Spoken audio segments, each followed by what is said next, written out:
Well, good evening. Thanks for joining me tonight. We're going to be doing a reading of Edgar Allan Poe's Telltale Heart. Does anyone want to do some research and give me a date for when that was written? I first read it probably in 1972. Long time ago. Absolutely fell in love with it. The mystery, the paranoia, the whole concept of true crime, all of this stuff of how criminals kind of tell on themselves, so to speak. It is said that I've heard some criminal investigators say that every criminal leaves a clue, and this was in the day before DNA evidence, before there was even DNA. Okay, it was written in 1843, so this is even before the not-so-Civil War, the War of Northern Aggression. So many years ago, I had heard, before DNA science and technology was out there, that every criminal leaves a clue somehow, some way. Oh, by the way, you like my nightcap? Where's my little tassel thing? This is the original nightcap that I had from many years ago. That I will wear on a freezing cold night. It's because I keep the window open in my bedroom, and the only thing that's sticking out from the covers is pretty much my face. So I was pretty impressed with Edgar Allan Poe as early as 1972. And there was something very disturbed about this guy. Like, if you think like Stephen King is like a weirdo, Edgar Allan Poe must have been like weirdo times 1,000. Just absolutely fascinating, tragic life. But his writing is amazing. His poetry is amazing. Not unlike a lot of musicians who make beautiful music, but their lives are messed up and they end up ODing or doing something like that. Many times, people in the arts, musicians, writers, actors have such messed up personal lives, but their art is beautiful. And that's how I view Edgar Allan Poe. His art is beautiful. There's a guy down in Delaware, and there's a video on YouTube of Mike Rowe from Dirty Jobs, you know Mike Rowe, and formerly of QVC. A lot of guys don't realize that Mike Rowe used to sell diamonds on QVC and home shopping channels. This is way back before Dirty Jobs and all that, and before you even knew who he was. One of the reasons why I like Mike Rowe, now he seems like a pretty cool guy, right? He seems cool, was his voice. And I've just got a thing for voices. And he's got just the perfect voice for narration, for doing television shows. Yeah, Leopold says the circumstances of Poe's death are weird to this day. It's speculated he was drugged and carried around town during election season to vote fraudulently various times. I've heard all kinds of stuff. All kinds of stuff. He also pioneered the detective story. Absolutely. In fact, it inspired Sir Arthur Conan Doyle to write Sherlock Holmes. There we go. So we're going to read Telltale Heart. It's a short story. It's short, but it does pack a punch. Edgar Allan Poe. Telltale Heart. The year is 1843. Sit back and listen. True. Nervous. Very, very dreadfully nervous I had been, and I am. But why, will you say? That I am mad? The disease had sharpened my senses, not destroyed, but dulled them. Above all was the sense of hearing acute. I heard all things in heaven and in the earth. I heard many things in hell. How then am I mad? Hearken and observe how healthily, how calmly I can tell you the whole story. It is impossible to say how first the idea entered my brain, but once conceived, it haunted me day and night. Object there, none. Passion, there was none. I loved the old man. He had never wronged me. He'd never given me insult. For his gold I had no desire. I think it was his eye. Yes, it was this. He had the eye of a vulture, a pale blue eye, with a film over it. Whenever it fell upon me, my blood ran cold, and so by degrees, very gradually, I made up my mind to take the life of the old man, and thus rid myself of the eye forever. I'm just wondering if this is autobiographical. You ever, because he was such an oddball. Interesting, right? Now, this is the point. You fancy me mad. Madmen know nothing. But you should have seen me. You should have seen how wisely I proceeded, with what caution, with what foresight, with what dissimulation I went to work. I was never kinder to the old man than during the whole week before I killed him. And every night at about midnight, I turned the latch of his door and opened it oh so gently. And then, when I had made an opening sufficient for my head, I put in a dark lantern, all closed so that no light shone out. And when I thrust in my head, oh, you would have laughed to see how cunningly I thrust in that door. It moved very slowly, very, very slowly, so that I might not disturb the old man's sleep. But the opening was wide enough so I could see him as he lay upon his bed. Ha! Would a madman have been so wise as this? And then, when my head was well within the room, I undid the lantern cautiously. Oh, so cautiously, for the hinges creaked. I undid it so much that a single thin ray fell upon the vulture eye. And this I did for 7 long nights, every night at midnight.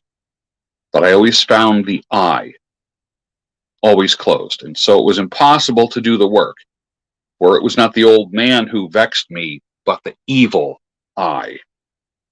And every morning, when the day broke, I went boldly into the chamber, a bedroom, and spoke courageously to him, calling him by name in a hearty tone and inquiring how he had passed the night. So you see, he would have been a very profound old man indeed to suspect that every night, just at 12, I looked in upon him while he slept. Upon the 8th night, I was more than usually cautious in opening the door. A watch's minute hand moves more quickly than I did. Never before that night had I felt the extent of my own powers, of my sagacity. I could scarcely contain my feelings of triumph to think that there I was, opening the door little by little, and he not even to dream of my secret deeds or thoughts. I fairly chuckled at the idea, and perhaps he heard me, or he moved on the bed suddenly as if startled. Now you might think that I drew back, but no. His room was black as pitch with the thick darkness, for the shutters were closed through the fear of robbers. And I knew that he could not see the opening of the door, and I kept pushing it on steadily. I had my head in, and I was about to open the lantern when my thumb slipped upon the tin fastening, and the old man sprang up in bed and said, "Who's there?" I kept quiet, still, and said nothing for a whole hour. I didn't even move a muscle. And in the meantime, I did not hear him lie down. He was still sitting up in the bed listening, just as I have done, night after night, hearkening to the death watches in the wall. Presently I heard a slight groan, and I knew it was the groan of mortal terror. It was not a groan of pain or grief. Oh no, it was the low stifled sound that arises from the bottom of the soul when overcharged with awe. I knew that sound well. Many a night, just at midnight, when all the world slept, it has welled up from my own bosom, deepening with its dreadful echo the terrors that distracted me. I say I knew it well. I knew what the old man felt, and pitied him, although I chuckled at heart. I knew that he had been lying awake ever since the first slight noise, when he turned in the bed. His fears had been ever since growing upon him. He had been trying to fancy them causeless, but he could not. He had been saying to himself, "It is nothing but the wind in the chimney. It's only a mouse on the floor, or merely a cricket that has made a single chirp." Yes, he was trying to comfort himself with these suppositions, but he had found all of them in vain. All in vain, because death, in approaching him, had stalked with his black shadow before him and enveloped the victim. And it was the mournful influence of the unperceived shadow that caused him to feel, although he neither saw nor heard, to feel the presence of my head in the room. When I had waited a long time, very patiently, without hearing him lie down, I resolved to open a little, very, very little crevice in the lantern. So I opened it. You cannot imagine how stealthily, until, at length, a simple, dim ray, like the thread of a spider, shot out from the crevice. and fell upon the vulture eye. It was open, wide open, and I grew furious as I gazed upon it. I saw it with perfect distinctness, all of blue, dull, with a hideous veil over it that chilled the very marrow in my bones. I could see nothing else of the old man's face or person, for I had directed the ray of the lantern as if by instinct precisely upon that damned eye. And I had not told you what you mistake for madness, but over acuteness of the senses. Now I say there came to my ears a low, dull, quick sound, such as a watch makes when enveloped in cotton. I knew that sound well.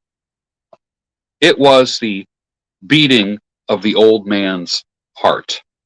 It increased my fury, and as the beating of a drum stimulates the soldier into courage, but even yet I refrained and kept still. I scarcely breathed. I held the lantern motionless. I tried how steadily I could maintain the ray upon the eye. Meantime, the hellish tattoo of the heart increased. It grew quicker and quicker and louder and louder every instant. The old man's terror must have been extreme. It grew louder, I say, louder every moment. Do you mark me well? I told you that I am nervous. I am.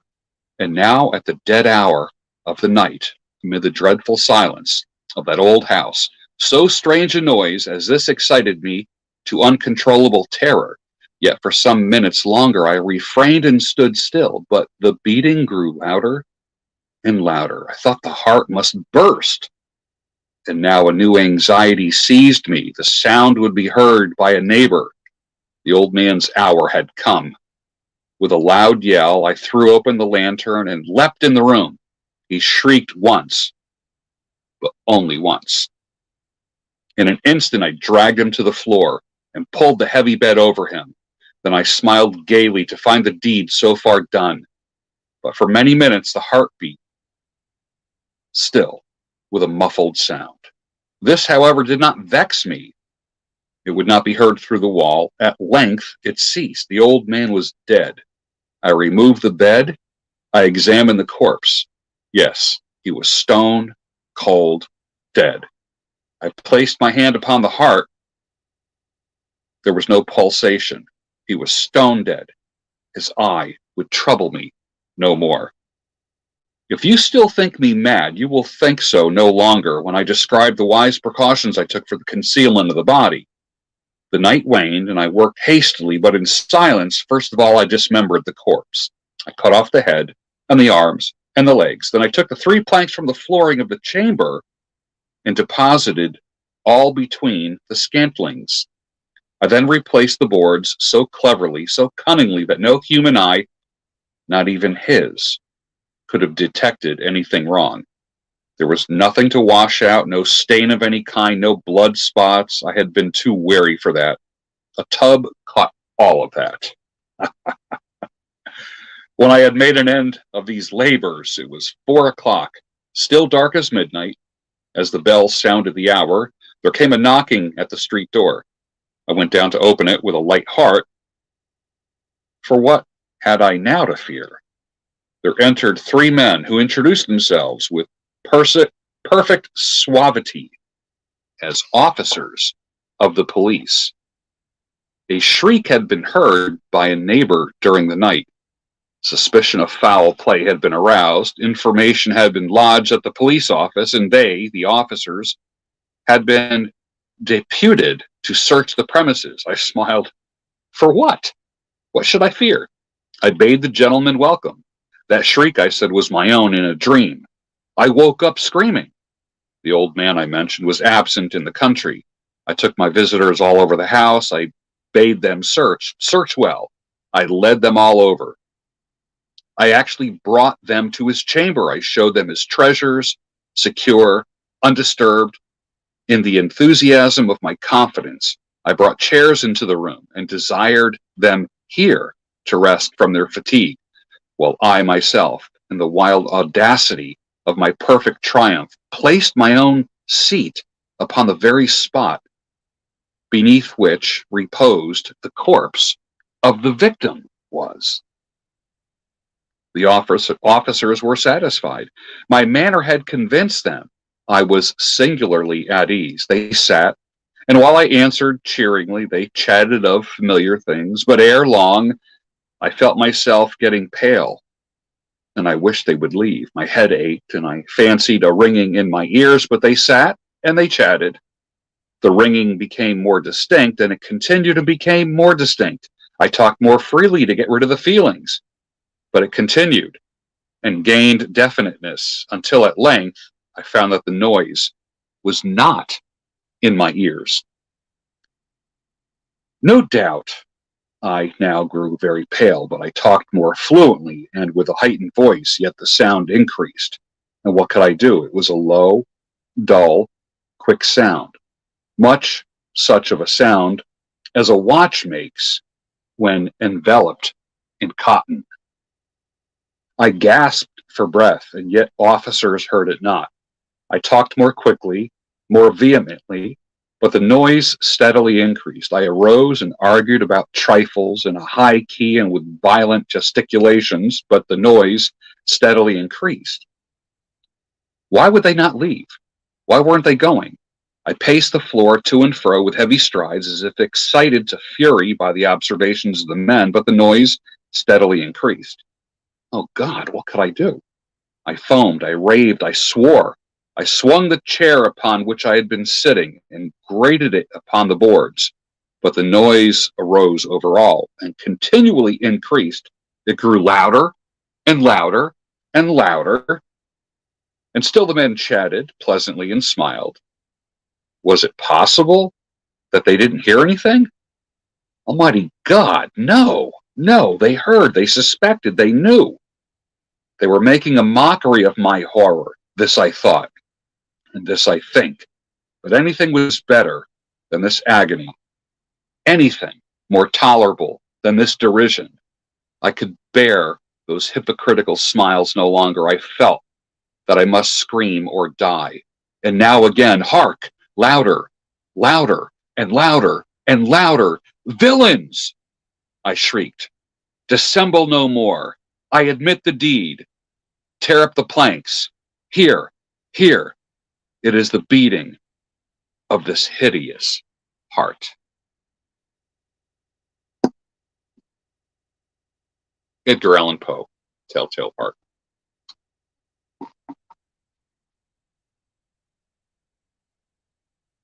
Kind of a fun, weird story. Short story. But it did kind of show the escalating anxiety of the guy pretty darn well. So I think it's just one of those things that every author has like their own tempo. If, I was talking about the tempo of Poe's poetry, you'll notice that as I was reading, you could actually sense the escalation of the man's anxiety, the murderer's anxiety. And his guilt or psychosis was taking him over. And what was happening was, in the way that Poe writes, you have to read it faster. It got louder and louder and louder and louder. And you just felt this man's craziness just blossom. And of course, the detectives were sitting there watching this guy tell on himself until eventually he ripped up the floorboards and showed them the dismembered body. This is part of my October readings of horror, sci-fi, scary things, ghost stories, and all that stuff. And I do that until Halloween every year. So I hope you enjoyed that. Let's see, we have a cat that passed away. I remember hearing about that last night. Sorry to hear about that. Yep. Sorry to hear about that. I know what that's like.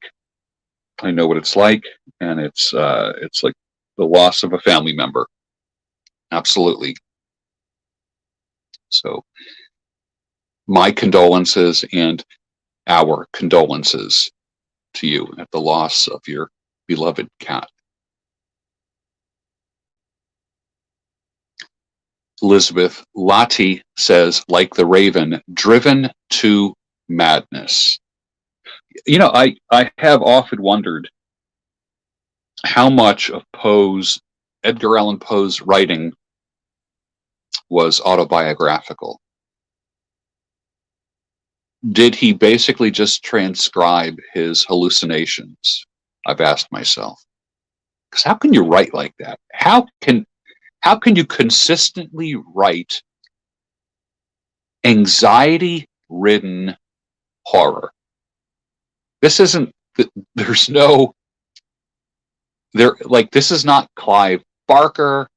This is not H.P. Lovecraft. This is creepy-ass Edgar Allan Poe. Going back to Mike Rowe from Dirty Jobs, he met with a guy. It's on YouTube if you just search for Mike Rowe, put in Mike Rowe and Edgar Allan Poe, and he meets with a guy who is friends with Gerald Charles Dickens, and this guy has memorized many Poe stories, and he does a one-man show as Edgar Allan Poe, and the freaky thing is he looks exactly like him. So he and Mike Rowe go into this pub, and the man stands up and starts performing The Raven for the whole bar. And the video is incredible. You got to look that up. So when you're done with me, look up Mike Rowe and Edgar Allan Poe. I forget the gentleman's name, but he doesn't live very far from here. He's just down in Delaware. I'm only about probably 30 minutes from Delaware. So I hope you enjoyed that.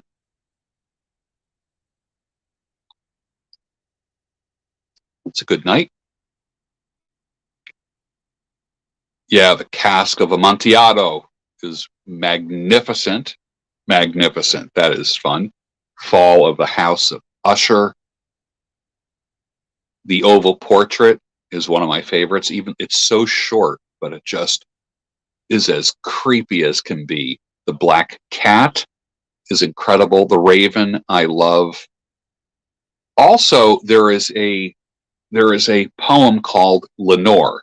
Now, I have a friend whose name is Lenore Bruno, no relation. And let's take a look at this. Now, remember, this book that I have, that's in my hands, copyright in this book is 1956. This is a pretty old book. Let's see. We heard Lenore be mentioned in The Raven. Let's look at Lenore, the poem Lenore.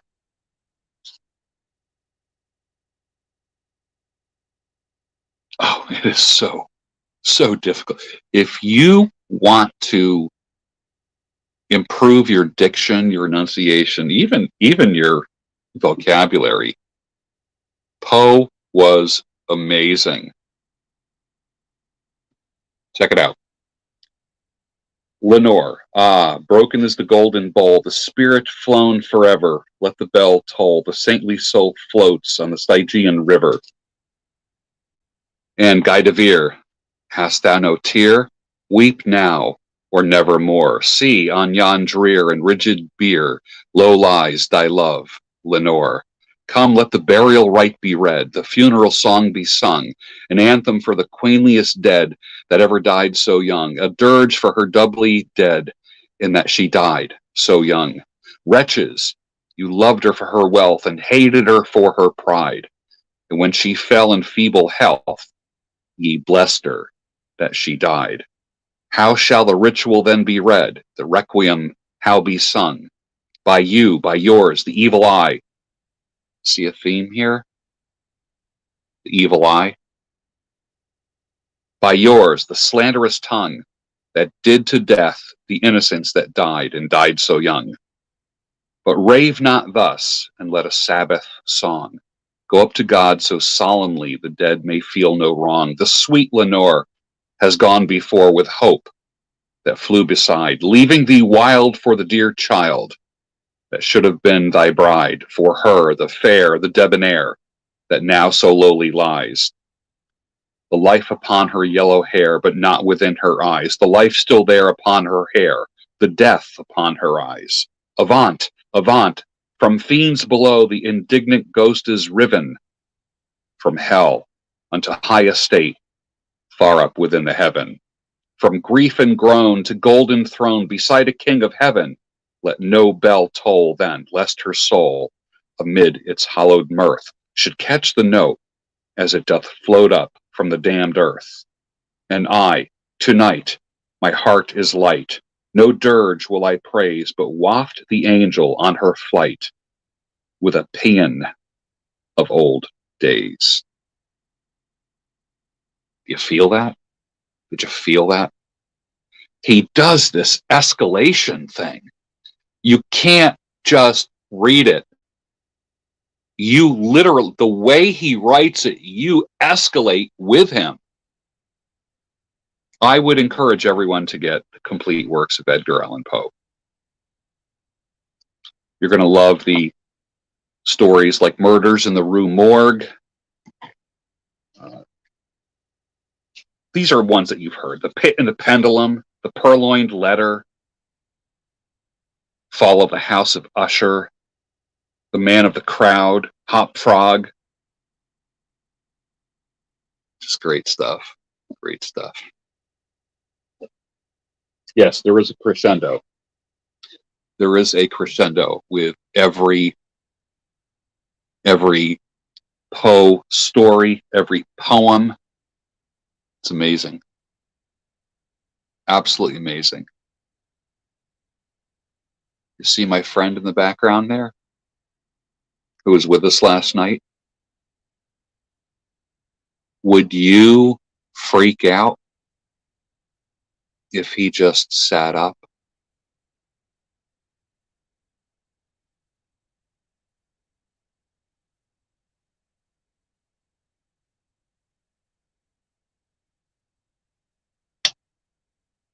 Thank you for joining me tonight.